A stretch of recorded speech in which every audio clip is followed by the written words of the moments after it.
evening, Australia. You know, it's not that often that you say that because you make me get up so early, but this time you're up early. Yeah, we switched it today, didn't we? Because we've got this wonderful iridologist that's in my same time zone. That doesn't happen that often. So come on down, Diane. Hi, Diane. Hi, it's so nice to be here. Thank you for inviting me. Well, we're glad to have you. Our pleasure. We really enjoyed your symposium, your presentation, and it's just been lovely. We wanted to do this for a while, so I'm glad we got to you. Thank you. It was such an honor to present at symposium. I have to pinch myself still that it actually happened. So thank you. Hey, we've got her all to ourselves right now. We don't. Yeah, we don't have to share her till we have to share her. So do you want to start with the question, Kathy? I will, Diane. How long have you been an iridologist? Actually, not long enough. Not long at all. This is my second year. So I still feel like I am uncovering the magic of iridology. So I have been, it's my second full-time year. Wow. I thought you were an iridologist for ages. Yeah. I certainly feel that, and I certainly have been practicing for ages before I learned with Tony the integrated way.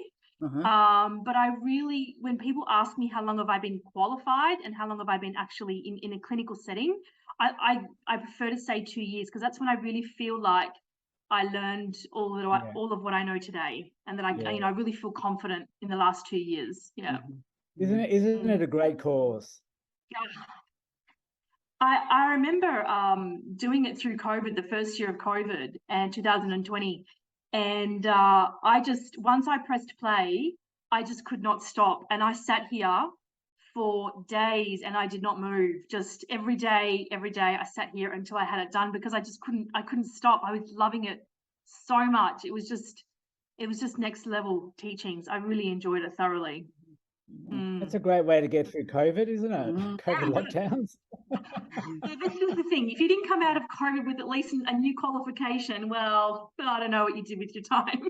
That's the truth. Absolutely. That is the truth. And Diane, what inspired you to want to do iridology?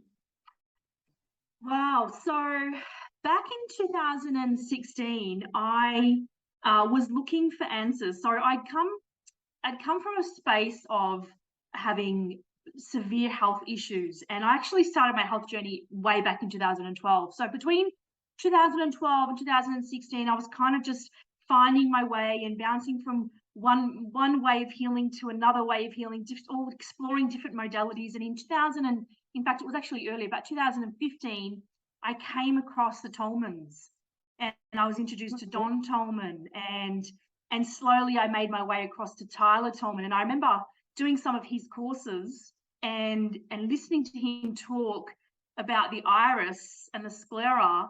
And I was just sitting there in the audience in awe. I just could not believe that we didn't know this. Like, it took me my entire life to realize the information that is literally right there. I just couldn't believe it. And I did some training with him, but it just wasn't enough.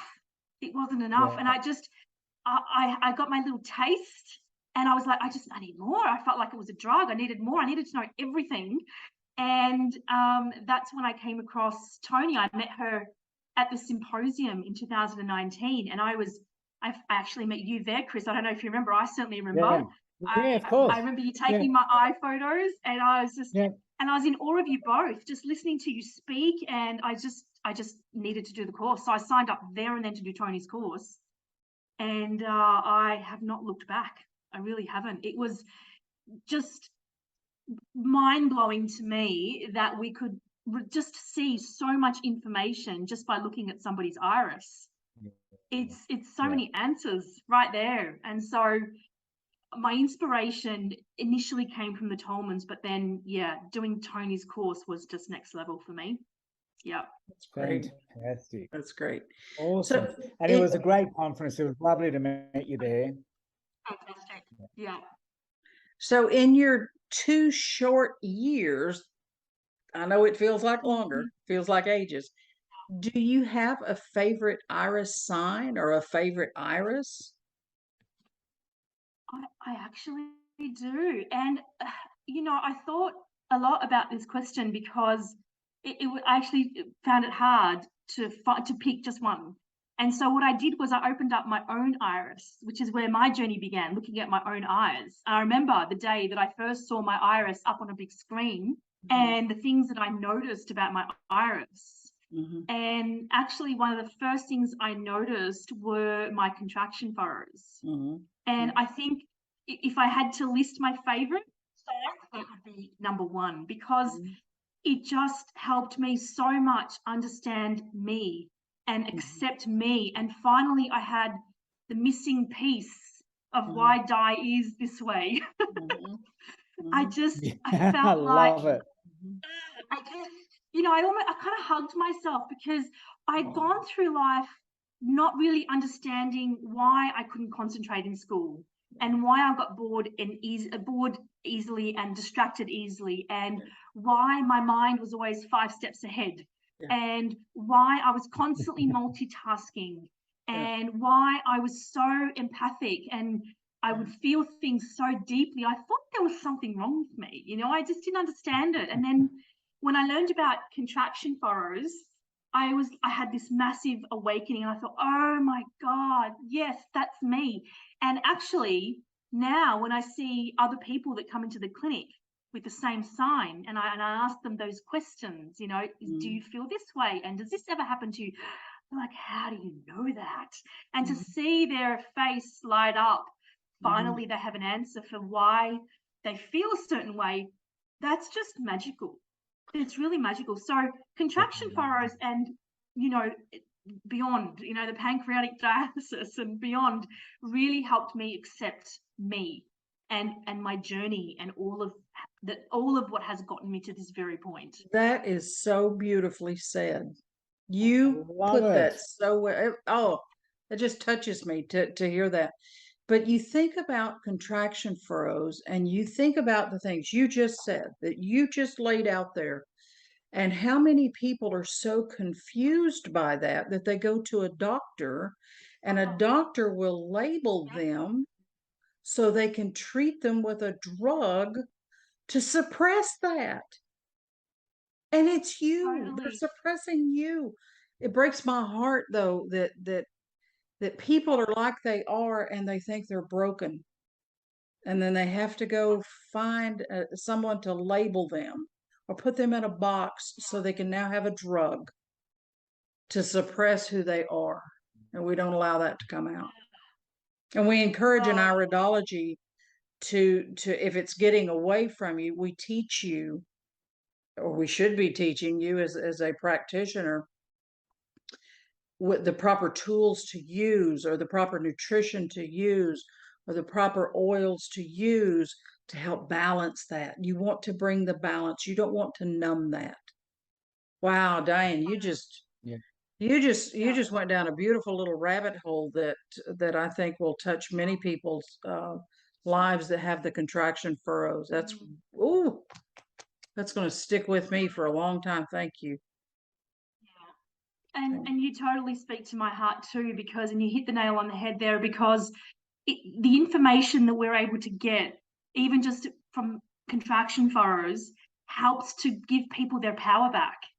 Yes. Because it's not bad news. It's wonderful and magical, and hey, own who you are and make some minor corrections to really pull in the magic of who you are and that person, those personality traits that you've been suppressing and told were wrong and bad. And I still have some suppressed trauma about the things that my teachers used to say to me, because I couldn't sit still and I couldn't concentrate and all of those things. And I felt like I got my power back when I looked at that iris and I noticed those furrows. And actually, funnily enough, I have unilateral furrows in my right iris.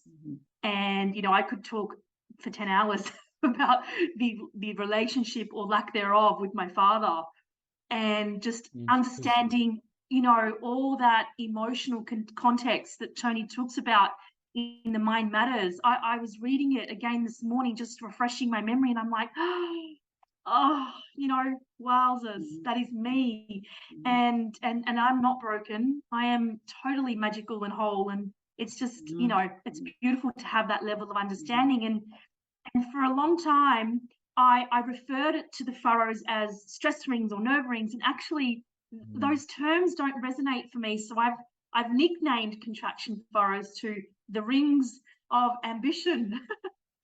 Because well, in Rayed, they're called the rings of accomplishment. Well, there you go. So, and it really rings true for me, because I am, yes, I have a huge tendency to multitask and get distracted, but in all of that chaos, there is just profound accomplishment and ambition. And I eventually get to where I need to be. I might go through 20 doors, but I get to where I need to be. And that's okay. My path is okay. It's just the way my brain works. You know, iridology opens up such a world in which we can understand ourselves. So I've had a lot of people come to me for years now. What's wrong with me? What's wrong? Nothing. You think you're broken. You may just be bent a little bit, but we're fixing to straighten you out like a piece of wire, and you'll be as good as new. But it's helping you understand who you are.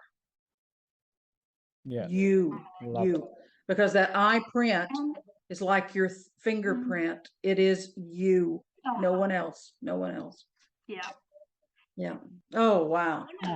To be a part of that with someone. What a good session. You know, what a good session we just had. And fantastic. But what an honor to be a part of that, to sit down with someone who has never really fully understood themselves, and to give them those missing little pieces, and to see the tears in their eyes and the joy and the final that moment when they move into that space of acceptance.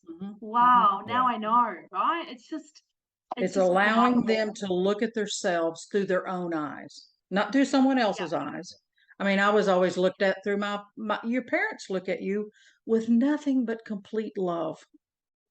And they sometimes don't see the flaws within you, you know, and they see too much goodness. And then you reach age and that's all they can see is flaws, flaws, flaws.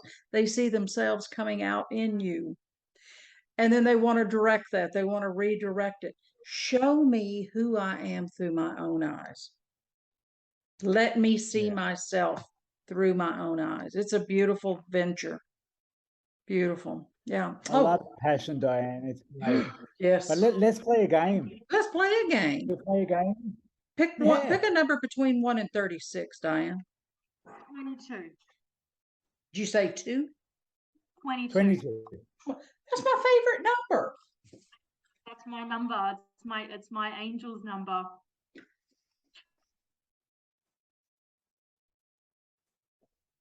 Okay. Got number 22 right there. Let's take a look and see what it says.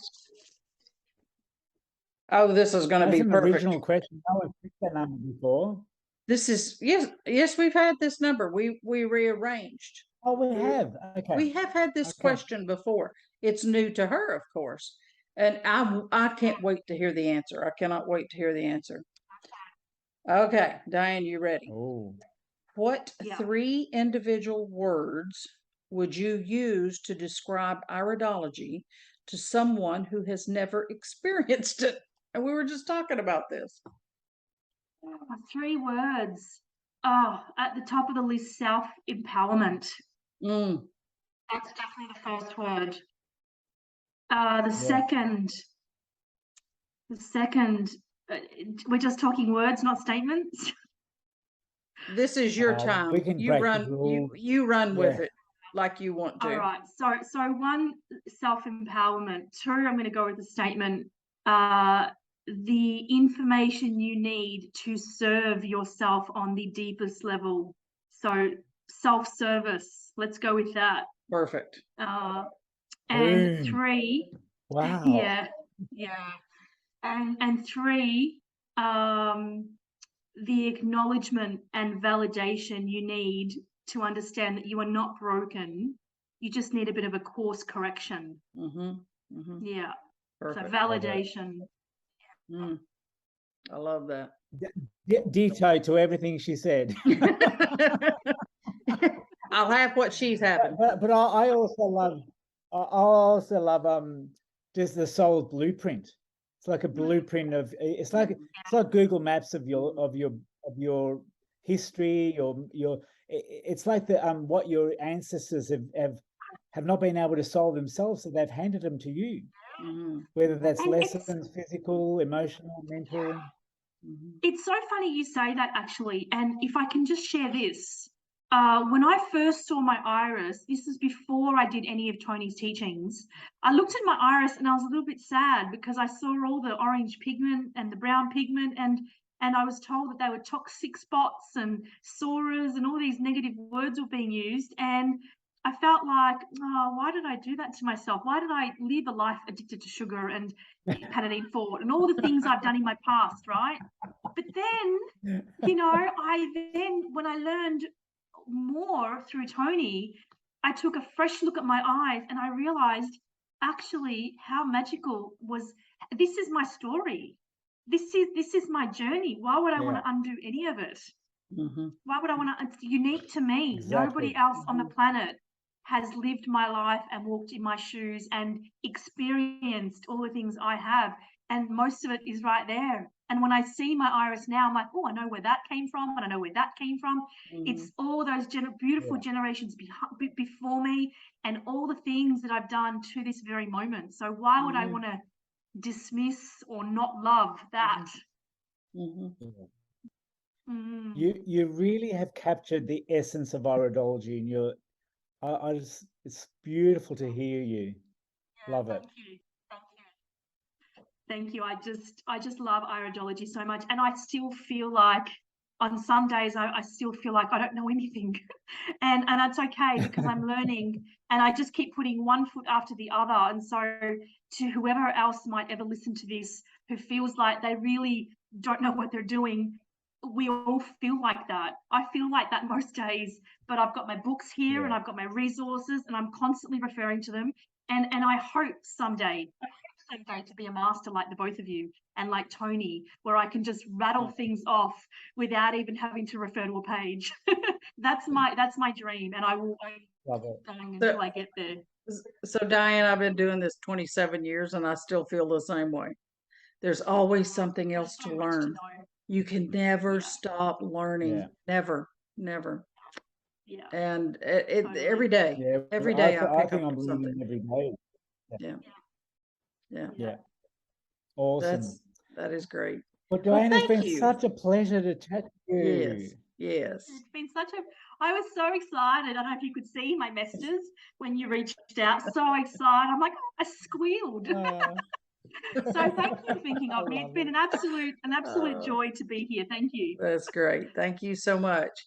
So have a good rest of your evening. I'm going to start you've got just a little bit of evening to go, and I'm going to start my day and wish you all a good evening over in Oz. And so I guess that's going to wrap it up. Okay, all right, guys. Good night. All right. All the best. Good night. Bye. Bye-bye. Good night.